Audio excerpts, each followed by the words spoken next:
city of San Pablo is a first-class component city in the province of Laguna, Philippines. It was located in the southern portion of Laguna province and it is one of the oldest cities in the Philippines. By its land area, it was the largest in the province of Laguna, where its population rank were in the 6th place within the province after the cities of Calamba, Santa Rosa, Biñan, San Pedro, and Cabuyao. The city is more popularly known as the City of Seven Lakes, or in Tagalog, Lungsod ng Pitong Lawa, which were referring to the Seven Lakes of San Pablo.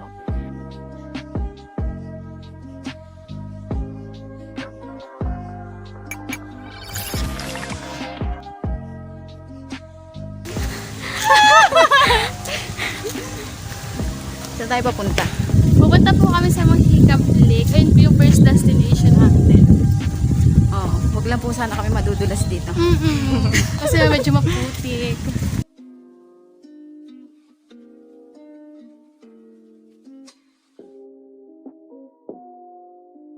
Hi everyone! Andito po kami sa tinatawag na Kalawakan sa may Muhikap Lake.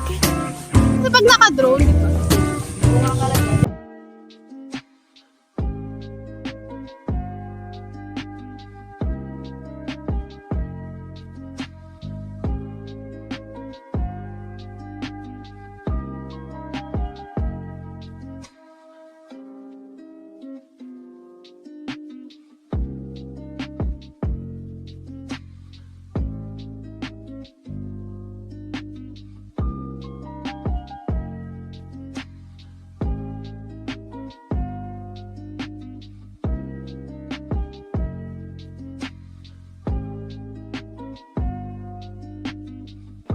San Pablo City was also part of the Roman Catholic Archdiocese of Labas since 1910, but during November 28, 1967, it became an independent diocese and later became Roman Catholic Diocese of San Pablo.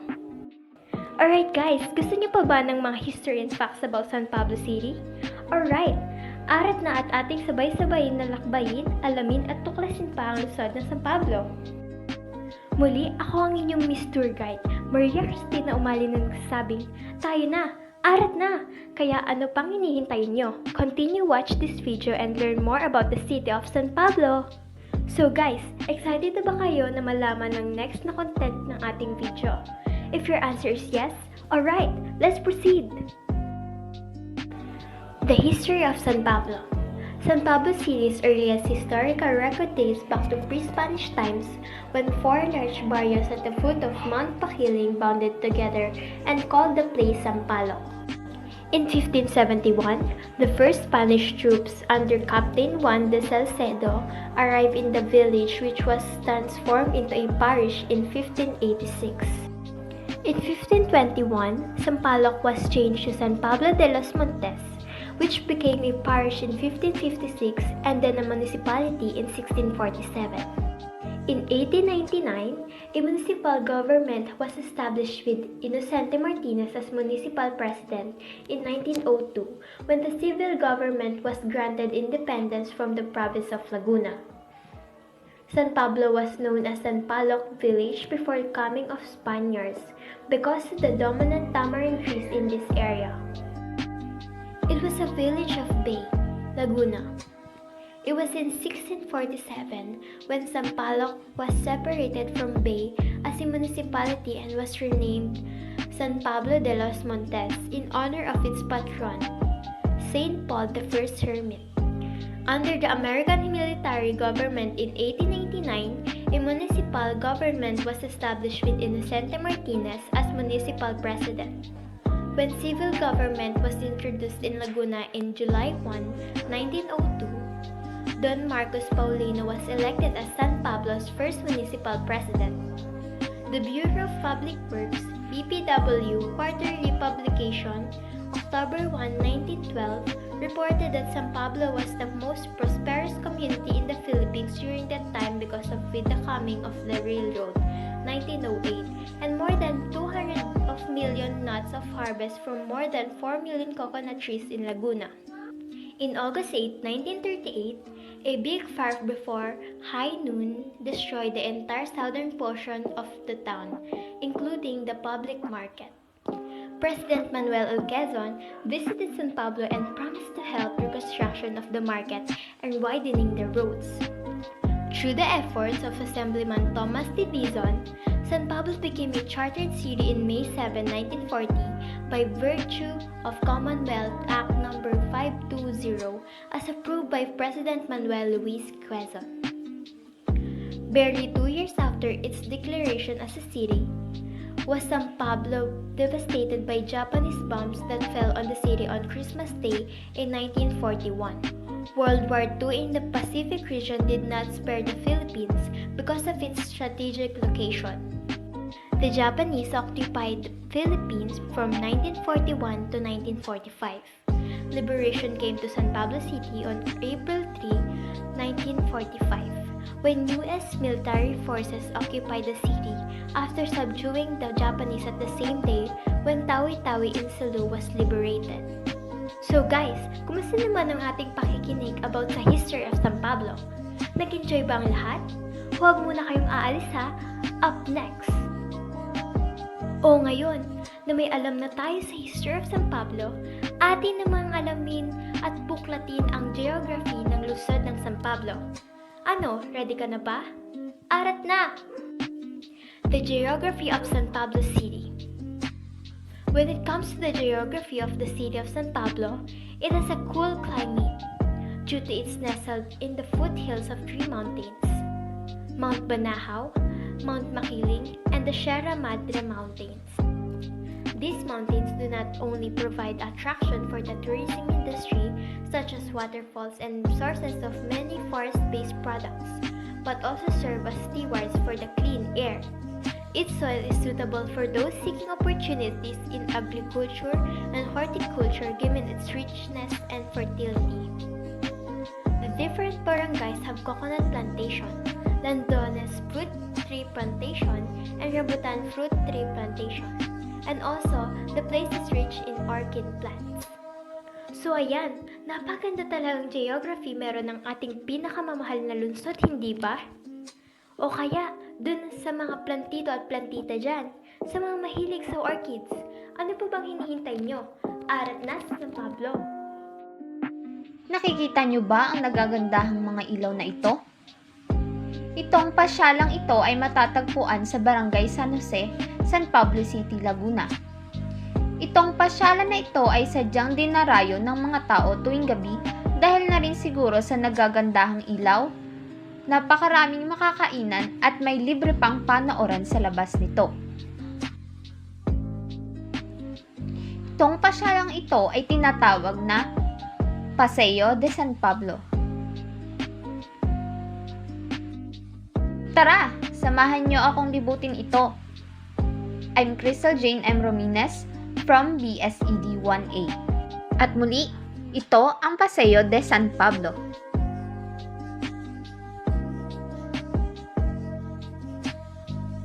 Arat na!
talaga malaman niyang mga information about sa ating bayan ng San Pablo.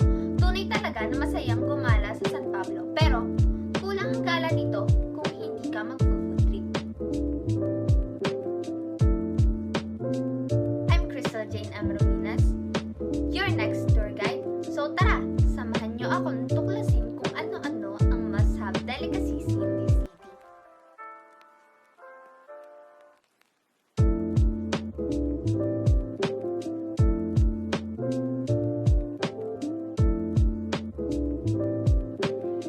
Find yourself at the night market just right outside the San Pablo Public Market, which is popular among locals, and you can see a glimpse of what fills their plates on a daily basis. There are a lots of choices.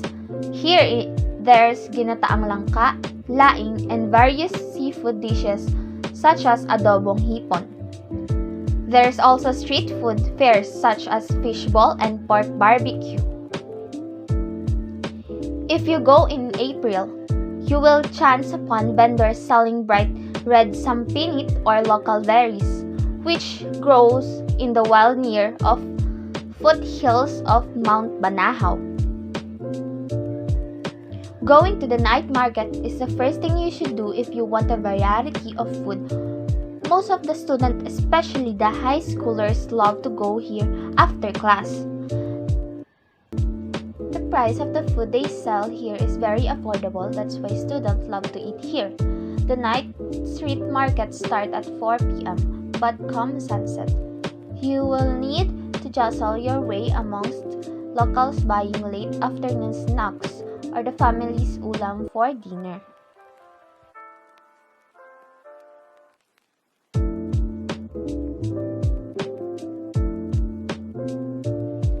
Titingnan pa lang, mukhang masarap na yung mga food. Nasubukan mo na ba itong mga pagkain na to? How was it? Masarap, di ba? Kailangan natin sa araw-araw na hapagkainan ng ulam. Kaya ngayon, samahan niyo akong alamin kung ano-ano ang masarap ulamin na makikita dito sa lungsod ng San Pablo. Huwag ka na magpateka-teka. Tara na't samahan niyo ako mabusog sa mga iba pang pagkain na ating matutuklasan.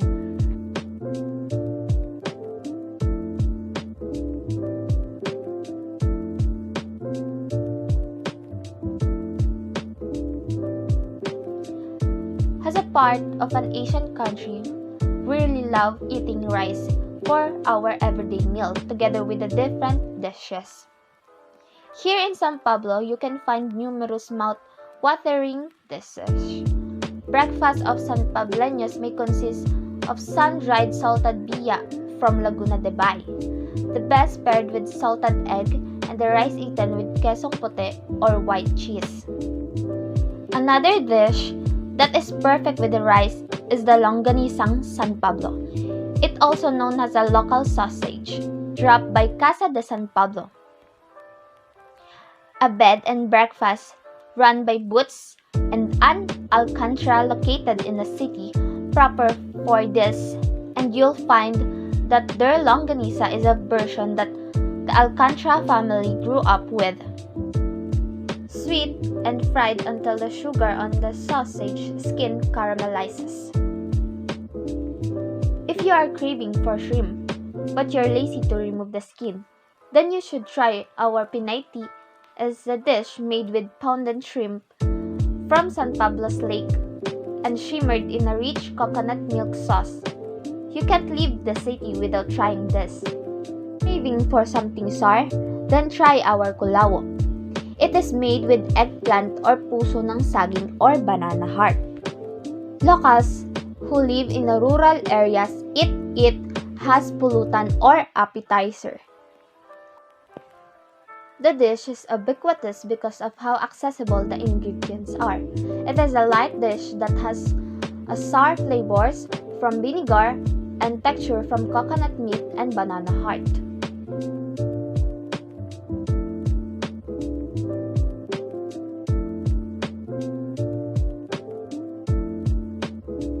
Nabusog ba kayo sa bagong kaalaman tungkol sa mga pagkain dito sa San Pablo? Parang ang sarap na magsaing at bumili ng mga ulam na ito. Ngayon, na alam niyo na kung ano masarap ulamin na makikita dito sa aming bayan, syempre, kailangan naman na natin ng something sweet after the main dish. Hayaan niyo ako ipakalala sa inyo ang mga masasarap na pang-merienda dito. Ano pang hinihintay mo? Tara na!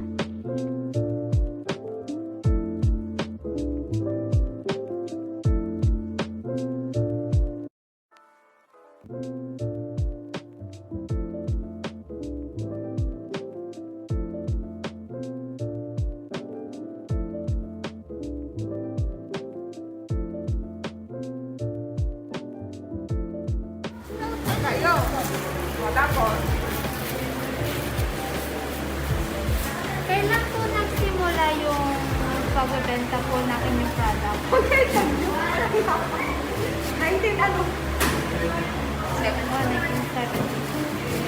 So, ano po ang pinakamahalagang ingredients ng inyong product? Lalagay na gatas. Gatas na lalagay mo. Kasi malalagay. Last two question po. Ano po kaya ang process ng paggagawa ng inyong product? Ano yung kauna-unahan? Opo. Ano, ube? Sinasilaw. Mamasyo. Tapos po? Tapos sagsalain. Tapos po? Tapos sa'yo, dire-diretso na. Kasi ang klase ng dough doon. Dun sa labas. Ito kasi ano na ito. Last touch na kasi ito. So, parang doon po yung Oo. process mismo. Ito Tapos na po ito, yung oo. babalutin na po. So, last question po. Ngayong pandemic po ba, madami pa po kang nabili po ng inyong product? Yes. Yan po. Salamat po. Most of merienda in San Pablo is kakanin, snacks, and desserts made from rice, flour, or root crops, and usually slow cook or steam with coconut milk. One of these meriendas is Pancit Kalabuko. It is colorful pancit dish made with kalabasa or squash, kabote or mushroom, and buko meat or coconut meat has their noodles. It is light and hearty without too filling, lightly sweet instead of savory, and each bite reflects the freshness of the veggies. I'm also glad to introduce you the plansado laman lupa. This thin rice cake is made from toj root crop, is cooked over a pan and toasted using old-style iron with the hot coals. During Christmas season, we really love to eat bibingka, especially after simbang gabi. You will notice that there are many vendors of bibingka outside the church, but here in San Pablo, Laguna, their bibingka is a different kind. It is made up from rice, flour, or bigas. They call it bibingka sa bigas. It is tasty, yummy, and affordable.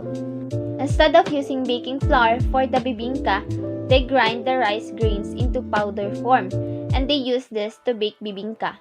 The cooking style is quite the same, but the treatment here is different. They use clay pots in cooking the rice bibingka, and it will cook inside a makeshift oven heated by fire and coconut shell or husks. The cooking time is 20 minutes for a complete baked rice bibingka. Since San Pablo is known for our Coco Festival, you must also try our buko pie. You can try this pastry at El Mare Buko Pie that you can find at Colette's Buko Pie in Daang Maharlika Highway.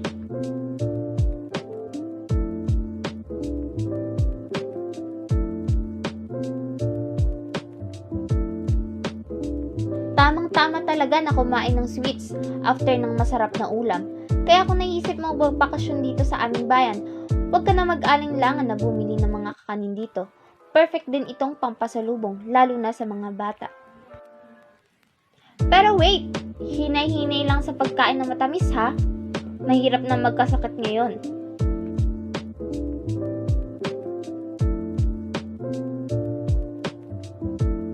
Ayan! Madami na naman tayong bagong kaalaman na natuklasan tungkol sa San Pablo City. Kaya huwag ka nang magdalawang isip kung pupunta ka dito. Hatid namin sa inyo ang magagandang tanawin at mga interesting infos and history ng aming bayan. Hindi lang yan, hatid namin sa inyo ang masasarap na pagkain, mapa street food, ulam o panghimagas man yan. Marami niyan dito. Kaya ano pang hinihintay mo? Tara na sa San Pablo! Ako si Maria Christine Macy Umali. At ako naman si Crystal Jane M. Ruminez. At i-guide namin kayo sa pagpunta dito. So pack up your things and leave all your worries away. At tara na sa San Pablo!